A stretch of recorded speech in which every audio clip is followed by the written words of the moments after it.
que Hachem vous protège, vous donne la santé et la joie, la prospérité. Que chacun de nous, il doit se préparer pour la fête de Pessah. La fête de Pessah, c'est une fête qui est exceptionnelle. Une fête de combien il faut être modeste, combien il faut s'annuler devant le bon Dieu, combien il faut reconnaître tout le bien que Hachem il fait avec nous. La fête de Pessah, c'est la fête où chacun il doit annuler le Hametz, brûler le Hametz, comme s'il n'existe pas. Et bien sûr, la fête de Pessah, elle nous rappelle la Emouna au Hakadosh Baruch Hu, qui nous a libérés, qui nous a donné des fêtes. Et bien sûr, tout ce que Hachem il a fait pour nous, c'est pour qu'on reçoive la Torah. La Torah, c'est du feu. C'est pas la Torah, c'est le feu. Comme on a peur du feu, comme ça il faut avoir peur de la Torah. Chaque mitzvah que le bon Dieu il nous a donné, il faut bien la faire. Alors, il y a quelqu'un qui m'a posé une question, il m'a dit pourquoi il faut avoir peur du bon Dieu. J'ai dit pourquoi pas. J'ai dit moi tu as peur du chien, un chien méchant, tu as peur du lion. Et du bon Dieu, celui qui a créé le lion, tu n'as pas peur. Lorsqu'il y a un tremblement de terre, tu as peur, tu cours. S'il y a un tsunami, tu vas rester en face du tsunami, tu vas te sauver, tu vas courir, tu vas crever de peur. Et à Kadosh Baruch Hu, tu n'as pas peur de lui. Mes amis, il faut savoir une chose, que dans la paracha de cette semaine, la Torah elle nous explique combien Moshe Rabbeinu alav shalom était humble. Lorsque Hachem il a appelé, Vaikra Hachem et Moshe, il a appelé. Alors maintenant, je me suis posé une question. Où il était Moshe Rabbeinu pour que le bon Dieu il l'appelle? S'il était à l'intérieur du temple, alors Moshe Rabbeinu, c'est pas bien qu'on l'appelle. Écoutez, si moi je suis à côté de quelqu'un, je ne vais pas l'appeler, il est à côté de moi. C'est pas que je parle avec quelqu'un. En parlant, je ne vais pas dire il est à côté de moi, il est en face de moi. On appelle quelqu'un s'il n'est pas à côté. S'il est, par exemple, il est sorti, alors je l'appelle pour qu'il rentre. Mes amis.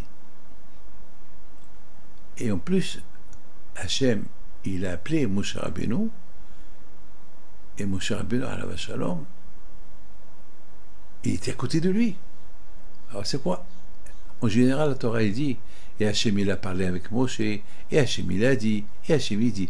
Mais c'est pas écrit, et Hachem, il a appelé. S'il a appelé, donc où était Moshe? Dans la paracha précédente, c'est écrit que Moshe Rabbeinu, lorsqu'il a construit le Mishkan, il l'a construit tout seul. Hachem lui a dit, il faut que personne t'aide. Moi, je t'aide. Alors, pourquoi Hachem il a voulu que Moshe Rabbeinu, personne ne l'aide? Parce qu'Hachem il a voulu apprendre à Moshe Rabbeinu que chaque juif,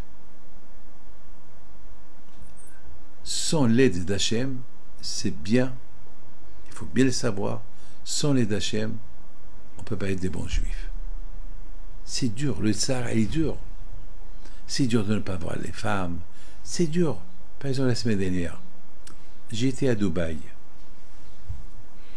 Et à l'aéroport, on était au salon, un salon énorme. J'ai jamais vu de ma vie un salon aussi grand que ce salon-là. Il y avait des tables, il y avait du manger, il y avait toutes sortes de manger, il y avait du tout. Du tout. Et j'ai dit à celui qui m'accompagnait, tu vois, ils ont tout, et nous on a tout. Eux ils ont tout dans ce monde-là, nous on a tout dans l'autre monde. Regarde, tout ce bon manger il est là, mais nous on ne peut pas le manger, parce que c'est pas cachère. Ça sent bon, tout est là, personne ne voit, nous nous voit, on peut prendre ce qu'on veut, pour manger ce qu'on veut. Mais la Torah nous l'interdit. Le Rambam, il dit, on n'a pas le droit de dire c'est pas kasher. C'est pas vrai. C'est bon, c'est pas mais c'est pas kasher. Mais c'est bon. Mais Hachem nous l'a interdit, c'est tout. Tout ce que Hachem il a créé pour le bien. Ah pourquoi, si tout ce que Hachem il a créé, c'est pour le bien, ah pourquoi il m'interdit à manger? Ah ben c'est ça le bien. Le bien c'est que lorsque tu écoutes la voix d'Hachem, ah ben c'est ça le bien. Tu fais du bien avec ton corps. Tu écoutes Hachem. C'est bien. C'est bien d'écouter Hachem. Et mes amis, beaucoup de fois ça arrive que dans l'avion, on n'a pas à manger. On oublie de prendre, moi je suis un grand voyageur. Beaucoup de fois, dernière minute, je décide de voyager, il n'y a pas de repas caché, il n'y a rien du tout. Et je vois tout le monde qui mange, qui se régale. Et moi je regarde tout le monde et je dis merci Hachem, je suis juif, je n'ai pas le droit de manger. Merci Hachem, je me révolte là. Merci Hachem. Et pas du tout, j'en vis pas ce manger-là. Pas du tout. Au contraire. Au contraire, je suis heureux que je respecte la Kadosh Baruch Hu, que je ne mange pas ce qu'il ne faut pas manger. Mes amis, mais il faut la volonté. Lorsque Hachem voit que tu ne veux pas manger du taref, Hachem voit que tu veux faire Shabbat, Hachem voit que tu veux être un bon juif, alors Hachem t'aide. Lorsque Hachem voit que tu veux te construire, parce que mes amis, notre rôle dans ce monde-là, c'est de construire, de se consolider et d'être fort. Ne croyez pas que c'est facile d'être juif, c'est dur d'être juif. Mais lorsque tu veux être juif et tu veux respecter la Torah, le bon Dieu t'aide. Comme ce matin. Ce matin, il y a un pauvre qui vient chez moi. Je lui ai donné de l'argent, la tzedaka. Il me dit ajoute-moi. Je lui ai ajouté. Après, il me dit encore ajoute-moi. À un moment donné, j'allais m'énerver. Après, j'ai dit attends. Allez, David, calme-toi. Et je lui ai ajouté. Il n'a même pas dit merci, il est parti. C'est pas grave. C'est pas grave. Avec tout le bien que le bon Dieu il nous fait, est-ce qu'on lui dit merci? Non aussi. Alors, c'est pas grave. C'est pas grave qu'il ne m'a pas dit merci. J'ai appris de là, il faut que je dise merci moi aussi à Hachem. S'il ne m'a pas dit merci, c'est parce que moi aussi je ne dis pas merci à Hachem. C'est tout. Mes amis, c'est la raison pourquoi Hachem il a dit à Moshe Rabbeinu, je veux que tu dis aux Juifs que chaque Juif c'est un tabernacle. Chaque Juif c'est un... son corps c'est une maison d'Hachem. Hachem, il veut une adresse. Nous on est l'adresse. Hachem il veut résider en nous. Alors pour résider en nous, il faut savoir. Pour qu'Hachem réside en toi, il faut que tu aies la volonté. Pour que tu acceptes Hachem en toi. Ah mais ça va être dur. Non, ça ne va pas être dur. Au contraire, le bon Dieu va t'alléger. Il va t'aider. Mettons qu'il va être en toi, alors il va t'aider à être encore mieux. Et beaucoup de gens disent ah j'ai peur de la religion, j'ai peur de faire ça. Non, c'est le contraire. De plus que tu es religieux, de plus que tu es attaché à Kadosh Baruch Hu, Hachem il est encore attaché avec toi, encore plus. Qui ne veut pas que Hachem soit attaché à lui? C'est nous qu'on refuse. Hachem. C'est nous qu'on le refuse, malheureusement. C'est la raison pourquoi quand je prie dire Moshe Rabbeinu, je veux que toi, tu construis le Mishkan et je vais t'aider à le construire, comme ça chaque juif, il saura comment se construire et je résiderai en lui.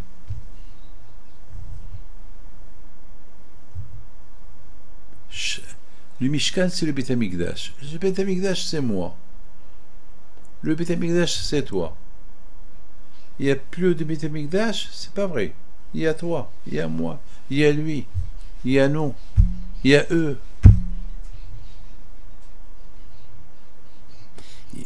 Lorsque j'étais à Los Angeles, j'ai reçu un homme et une femme. L'homme, c'était Il étudie la Torah toute la journée à Los Angeles. Et la femme, elle travaille. Ils ont des problèmes de parnassa. Elle voulait une bracha pour qu'elle trouve encore, pour que son patron lui donne quelques heures supplémentaires pour gagner un peu plus d'argent. Alors le mari, il me regarde, il me dit, Rabbi David, je voulais aller travailler. Mais ma femme ne veut pas que je travaille. Ma femme elle veut que j'étudie. Et ça me fait de la peine. Elle a 7 enfants. Et ça me fait de la peine qu'elle travaille et moi j'étudie. Et la femme, elle le regarde et lui dit, mais bien sûr, mais c'est quoi la question? Jamais je te laisserai aller travailler. Et je suis là pour quoi? Je suis là pour travailler et pour s'occuper des enfants. Et toi, étudier la Torah. J'ai rien compris. Je suis resté bête. Une femme qui aime comme ça la Torah. Et pourtant, les femmes, ils n'ont pas reçu. Ils ne sont pas obligés d'étudier la Torah. Et ils aiment comme ça la Torah. C'est vrai. Même ma mère était comme ça. Même ma mère était comme ça. Et là, tous les mamans doivent être comme ça. Ils doivent, au moins, si le mari travaille, au moins qu'ils aiment la Torah. Et pour aimer la Torah, il faut qu'ils s'occupent de leurs enfants, les réveiller à la synagogue, les prendre à l'école juive, leur donner un bon repas kasher.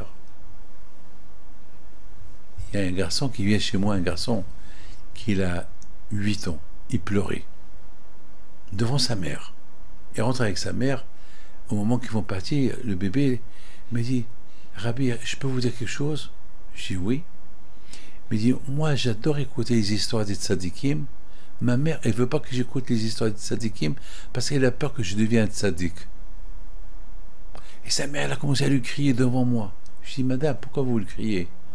Elle m'a dit, parce que il ne faut pas qu'il dise ce qu'il ne faut pas dire. Je dis, madame, mais tu viens chez moi pour que je demande au bon Dieu des bénédictions pour toi, et toi tu parles comme ça devant ton fils? Et qu'est-ce que tu veux?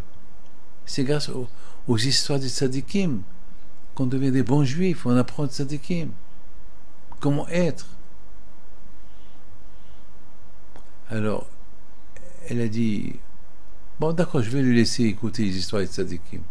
Alors le bébé, son fils, il dit, maman, prépare-moi toujours un goûter le matin. Parce que je suis obligé d'acheter un croissant qui n'est pas kasher. Et je ne l'achète pas, maman, parce qu'il n'est pas kasher. Quoi? Et moi, alors qu'est-ce que tu faisais avec l'argent? Eh ben, je les garde. Je te les donne si tu veux. Alors tu ne manges pas une demi-journée? Non, je ne mange pas. Je ne peux pas manger Une fois, j'écoute une histoire d'un bébé, d'un rabbin, qu'il n'a jamais mangé du taref dans sa vie. Cette maman, au lieu qu'elle soit heureuse du bonheur que le bon Dieu lui a donné, qu'elle a un enfant comme ça, elle a commencé à lui crier devant moi. Mes amis, c'est pas facile d'être juif.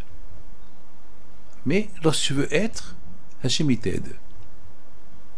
Tu deviens la résidence où toi et Dieu vous habitez ensemble. Vous partagez la même résidence. Partagez la même résidence, toi et Hachem.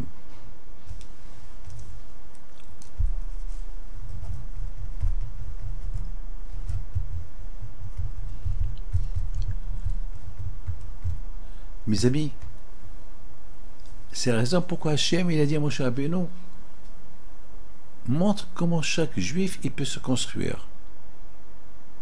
En construisant le Mishkan tout seul, il va voir comment se construire. Et moi je l'aide. Vous savez que construire le Mishkan d'Hachem, il pesait des tonnes. Et Moshe Rabbeinu, devant des milliers de juifs, il a construit le Mishkan tout seul. Le Mishkan qui pèse des tonnes. Ils ont vu le miracle. Ah, chaque juif il s'est dit, alors, si pour devenir la résidence d'Hachem, où les deux on va habiter, eh ben, ça va me faire du bien. Il faut le vouloir. Tu veux, tu peux.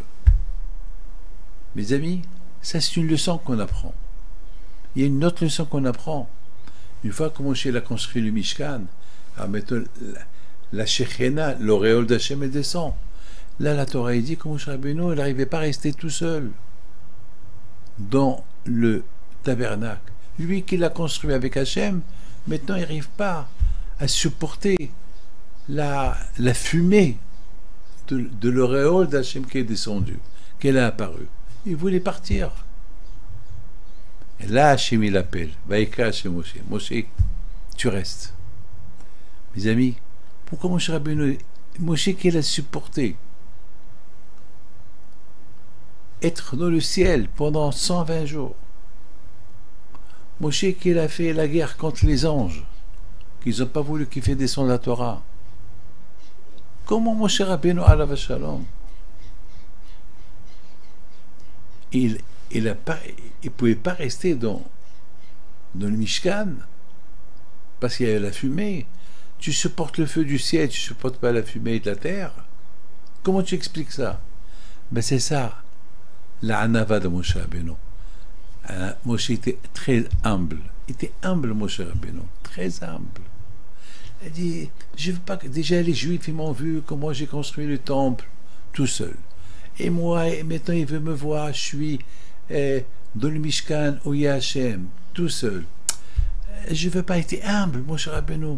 Il voulait quitter. Hachem lui a dit, non, tu quittes pas, tu restes. De là on voit celui qui se sauve du kavod. Le kavod, il court derrière lui. Celui qui cherche la gloire, elle se sauve de lui. Et celui qui se sauve de la gloire, eh ben la gloire, elle court derrière lui. Moi, jamais j'oublierai une chose. Lorsque j'étais au Maroc, et on m'a demandé de bénir Sa Majesté le Roi Mohammed VI à Essaouira, ça tout le temps, je pense à ça. Vous savez qu'au Maroc, tout le temps, la communauté juive du Maroc, ils ont toujours béni la famille royale, tout le temps. D'ailleurs, c'est une loi. D'ailleurs, à Kippour, à Rosh Hashanah, à la Iloula, toujours des événements, on fait la prière au roi. Vous savez qu'à l'époque, en Pologne, en Russie, en Ukraine, lorsque le roi il venait, le tsar ou le roi ou l'empereur, il arrivait dans une ville, les Juifs ils vont sortir avec le Sefer Torah, l'accueillir avec le Sefer Torah, ils vont le bénir. C'est toujours comme ça, c'est ça le kavod qu'on fait au roi. Pourquoi? Parce que le roi nous protège, c'est tout à fait normal que nous aussi on lui redonne notre amitié, qu'on est des bons citoyens, qu'on l'aime, qu'on prie pour lui, au bon Dieu. Vous savez que au moment que on m'a demandé de faire la bénédiction à Sa Majesté le Roi, j'ai vu Sa Majesté le Roi, il met ses mains comme ça, comme si on fait Poteah et Yadecha. Lorsque on ouvre la main, on dit Hachem, donne-nous l'abondance. Et lui, Sa Majesté, il a ouvert ses mains pour recevoir la bénédiction. Il a fait ça devant tout le monde, devant toutes les caméras, devant la télévision, devant tout le monde. C'est la anava, être humble. C'est ça là, la imuna, croire. Et ça m'a laissé, ça m'a choqué.